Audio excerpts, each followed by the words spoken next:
Hello mga kabaka at magandang araw po sa ating lahat at mayroon na lang po akong share sa inyo about dito sa what is a pre-Martin. Ano nga ba yung pre-Martin na katawagan sa ating mga baka na tinatawag na itong pre-Martin na ito guys. Kaya mga kabaka ito panoorin nyo to ating video para magkaroon tayo pare-parehas ng idea kung ano nga ba yung pre-Martin na katawagan sa dairy cows. Ang pre-Martin na tinatawag ay pag ang naipanganak na calf ay twins.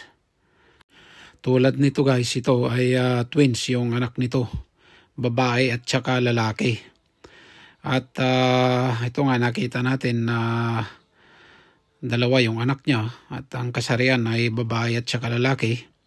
At pag ganito yung calf ay twins at ang kasarian ay lalaki at babaeng calf o guya.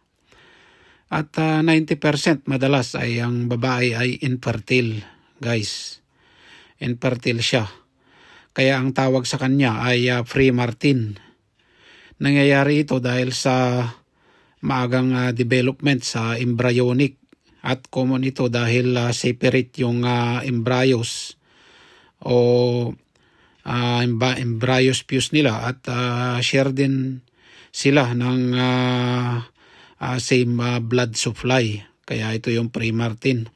At ang hormones na pinoproduce ng lalaking fetus ay nag-cross sa female fetus. At ito yung nagdudulot ng abnormality sa reproductive tract ng female calf. Kaya ayun. Abnormal pala yun guys.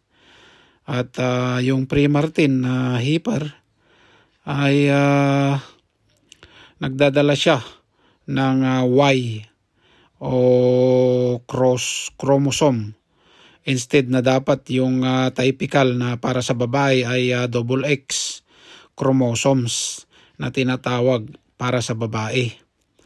Siyempre may mga pagsusuri pa rin dito tulad ng blood test para ma-check kung may presence siya ng Y chromosomes sa DNA ng ating calf na babae. At isa pang pagsusuri ay pwede ding sukatin yung vaginal canal niya para ito ay masukat.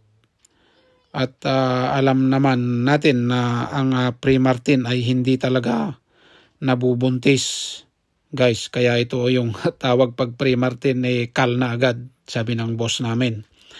At hindi na rin siya makapag-produce ng gatas syempre kasi hindi na siya nabuntis. Kaya pag na-detect na siya ay pre-Martin ay during pregnancy check ay syempre walang patutungan ito kundi kal talaga. Ikal na lang talaga. Wala na tayong pwedeng gawin sa kanya.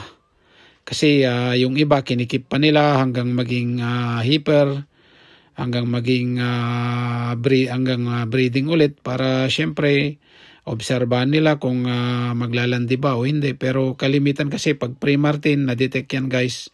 Kasi matagal na rin ako sa dairy farming at pagka yung vet, pagka may pregnancy test kami at sinabing pre-Martin ay X na agad yun, kal. Ikakal na namin yun.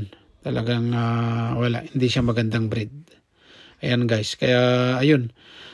Sana nakatulong po itong ating video ito sa ating mga kapwa magbabaka at sa inyong lahat na tagapanood ng ating kapangarap na page na about sa farming po ulit ito, sa dairy farming. Kaya ayun nga kung ano nga ba yung pre-Martin na tinatawag. Ayun guys, at sana nakatulong po itong ating video sa ating mga kapwa dairy farmers na nanonood sa ating mga vlogs. At ayun, hanggang dito na lamang po yung ating video about pre-Martin. At sana nakatulong sa inyo. Abangan nyo pa yung ating mga gagawing mga videos kasi marami pa akong isi-share sa inyo guys.